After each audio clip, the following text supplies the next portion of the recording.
देखिए, मैं आप लोगों से 10 बार बता चुका हूं कि जो आपके लिए रेडिकलाइजेशन है, जिसको आप रेडिकलाइजेशन का एक इंग्लिश वर्ड देते हैं, मुस्लिम के लिए वो वे ऑफ लाइफ है।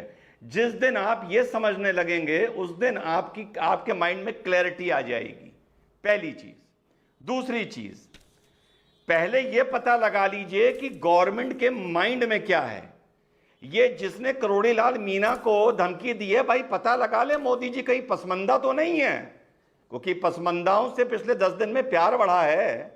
तो जरा ये पता लगा लें कहीं वो पसमंदा तो नहीं है, फिर बड़ी फजियत हो जाएगी। उनके हिसाब से तो अशराफ होना चाहिए, पसमंदा होना ही नहीं चाहिए। वो तो बेचारे पीछे पड़े हुए हैं, दुखियारे हैं, अशरफा ने उनको बुरा हाल कर रखा है। अब मोदी जी 15-16 करोड़ मुसलमानों को का सहारा बनेंगे। पता नहीं है पसमंदा कहां थे जब ट्रिपल तलाक की बात हो रही थी, जब एनआरसी की बात हो रही थी, जब हिजाब की बात हो रही थी, जब राम मंदिर की बात हो रही थी, जब ज्ञानवापी की हो रही थी, जब निपुर की हो रही थी। पता नहीं है पसमंदा और इनकी ऑर्गेनाइजेशन कहां थी। खैर, शायद अब ये लोग सामने आ जाएं मोदी जी के नए नए प्रेम की वजह से। पहली चीज।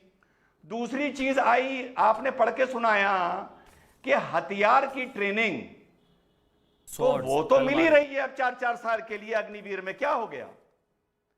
वो तो अग्निवीर में मिल ही रही है, जाओ सीखो, वापस आ जाओ। तो क्या हो गया? बहुत अच्छी बात है, सरकारी खर्चे पे मिलेगी, टैक्स पेयर के, वो कोई भी हो, जाओ सीखो आ जाओ।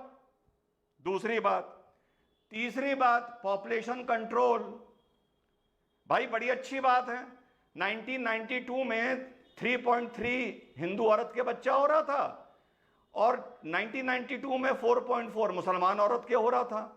30 साल बाद वही आंकड़े हैं, हिंदू 1.90 पर आ गया तो मुस्लिम 2.30 पर आ गया। परसेंटेज डिफरेंस वही 20% का है। तो फिर आप ही समझाओ, अपना आप पॉलिसी क्लियर करो। अगर आप चाहते हो हिंदू इंक्रीमेंट के मारे, बत्ती के बिल की वजह से कि हमारे बत्ती का बिल कम आएगा, हमें प्रमोशन मिलेगा, हमारे बच्चे को आगे जाके एजुकेशन लोन मिलेगा क्योंकि हमने एक बच्चा पैदा किया है, तो करो मोदी। डॉक्टर रिजवान, अग्निवीर कहां से आ गए इसमें? अग्निवीर कहां से आ गए? आ गए यही तो आप गलती कर रहे हो। कुछ कहना चाहूंगा, यही तो आप गलती कर रहे हो। आ रहा हूं, कहां से आ गए? आ गए, बिल्कुल सही आ गए। आप यही धोखा खाओगे। ये कट्टरपंथी जिहादी अग्निवीर लग रहे हैं क्या आपको? क्या बोल रहे हैं आप ये जी?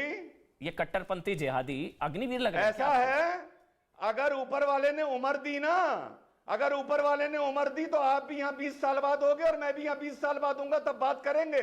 तो आपको डाउट है, सेना पर डाउट है आपको? करेक्ट होने की नहीं, जरूरत 20 साल नहीं बाद। है।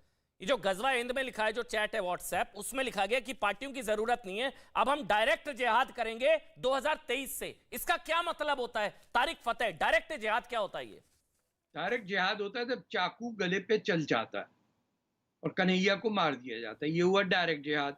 अच्छा, डायरेक्ट जिहाद का मतलब है डायरेक्ट एक्शन, छुरी गले में चलना, कन्हैया लाल को मारना, बेतहाशा लोगों का कत्लेआम करना और उसको रोजे कयामत तक ले जाने की जुस्तजू रखना कि ये सत्यानाश हो, हिंदुस्तान ये खत्म हो, तो जान छूटे और हम जन्नत में जाएं। आप लोग एक तो रिजवान साहब की बात नहीं समझ रहे हैं, वो चले जाने दें। What he is pointing out is के आप खुद अपने लिए मुसीबत पैदा कर रहे हैं कि वो लोग जो ट्रेन हो जाएंगे वो फिर कहाँ जाएंगे। आप पीएफआई का डॉक्यूमेंट पढ़ें तो आपको एक चीज बड़ी अहम नजर आनी चाहिए कि उसकी लिखाई has been done in impeccable English, यानी वो उसके you cannot find a single grammatical mistake in that। और एक्सप्लेन करने में ये किसी आम आदमी का नहीं लिखा हुआ, ये आपके पढ़े लिखे लोगों ने, वो मुसलमान जो अपने आप को बो टाई जैकेट वैकेट लगा के आते हैं, ये उनकी तरफ से आया है, किसी मौलवी ने नहीं लिखा है ये। तो जो प्रॉब्लम आपके सामने है वो ये कि अब मौलानाओं को क्रिटिसाइज करना, वो बात उधर से गुजर चुकी है। अब ये मेन स्ट्रीम हो गया है और अब हिंदू हेट्रेड जो है उसको आपने रैशनल बना दिया कि ये तो होते ही ऐसे कि कावर्डली उसमें यूज किया है इस्तेमाल।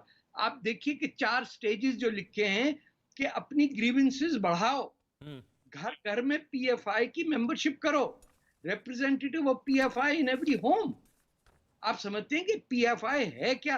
PFI is a direct output of pan Islamist nature, जो जमीयत उलमा हिंद और जमात इस्लामी और मुस्लिम लीग मिलकर मुख्तलिफ तरीकों से नहीं कर पाई थी, वो अब ये कर रहे हैं।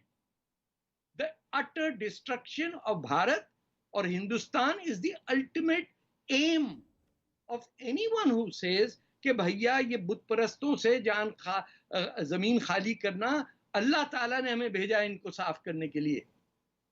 ये ग़ज़वा हिंद ऐसा ही नहीं है जो आप लोग समझते हैं कि बात कर दी तारिक फतह ने खत्म। This is ingrained. हम जब तक तमाम हिंदुओं को खत्म नहीं करेंगे, रोज़े क़यामत नहीं आएगा। इसकी बात करें पहले, ये किसने उड़ाया हुआ है, कौन पढ़ा रहा है? और मुझे खतरा ये कि ये तो अब आप दियोबंद पे इल्जाम नहीं लगा सकते। ये तो पढ़े लिखे लोगों ने जो समझदार हैं उनको पता है स्टेजेस क्या हैं। ये तो ऐसा लगता है माइक्रोसॉफ्ट प्रोजेक्ट के ऊपर पूरा प्लान बना के पीएफआई का डॉक्टर। ये सर है, ये जो अभी आप कह रहे थे इसमें लिखा गया है, we are going to reach the popular front in every house of our nation. Our target is to recruit all eligible members of all family into the organization. बताइए आप Recruit at least one of them to the organization. At तो least one to the party. बन रही है। ये तो Hitler का sample लगा के उसी को, फैशिज्म को आप फैला रहे हैं कि घर घर के अंदर आप हिंदू हेट्रेड और हिंदुस्तान के अगेंस्ट सोच पैदा करें कि एक ईमानदार मुसलमान भी जिसका दिल साफ हो वो भी क्या हमारे साथ ज्यादती हो रही है। उसमें लिखा है कि जो आपकी परेशानियां हैं उसको हवा दीजिए। अच्छा, इसमें भी लिखा है कि निंदा भी कर दें, मतलब जो हम जो कि अब पकड़े जाते हैं तो निंदा भी कर दें कि हम इसके खिलाफ हैं, और फिर मुंह पर संविधान और दिल में शरिया वाली चीज भी है। इसमें ये सब टूलकिट का पार्ट है। अब समझ में आ रहा है जो डिबेट्स में भी होता है, जो हो रहा है पिछले सालों में।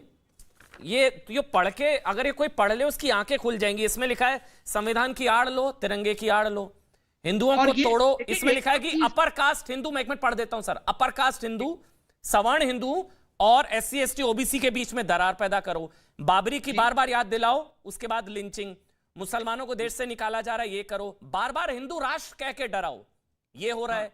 ये कहा जा रहा है मुसलमान डरा हुआ, ये बार बार कहो, अच्छा वही हो रहा है। इस्लाम को दबाया जा रहा है, ये कहो, वही हो रहा है। बाहरी देशों की मदद का हवाला दो कि हमारे साथ तुर्की है, वो इसमें है। और RSS और हिंदूवादी नेताओं को ट्रैक करो, सही समय पर जो हथियार हैं वो चाकू और छुरी रखो। हाँ, इसकी सोच देखिए ना, उसमें एम्यूनिशन की जरूरत, तलवार ना प्रिंट, ना कुछ। आप आते जाते किसी की खोंक दें। आप सिस्टम ऐसा पैदा कर रहे हैं कि ये तो मोहम्मद अली जिन्ना भी नहीं नुकसान इतना पहुंचा सके। ये बहुत खतरनाक है।